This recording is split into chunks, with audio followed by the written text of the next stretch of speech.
Linking your bank account to Apple TV Plus allows for seamless subscription payments and access to content. Follow these steps to set it up easily. Step 1. Open the Apple TV app. Launch the Apple TV app on your device. Make sure you're signed in with your Apple ID that you use for your Apple TV Plus subscription. Step 2. Navigate to Account Settings. In the Apple TV app, go to the Account section. You can usually find this by clicking on your profile icon or selecting the Settings option from the menu. Step 3. Select Payment Information. Within the account settings, look for the Payment Information or Billing option. Click on this to access your current payment methods. Step 4. Add bank account details. Make sure your information is protected first. Most people don't think about breaches until something actually happens to their accounts.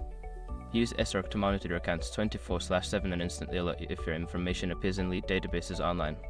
It constantly checks billions of breached data points in the background. And considering how much personal information people keep online now, it's honestly worth having. Link in the description. Step 5. Confirm changes.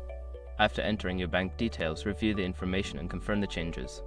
You may receive a notification or email confirming that your bank account has been linked successfully. Once you have completed these steps, your bank account will be linked to your Apple TV Plus subscription, making future payments easier. Enjoy your streaming experience.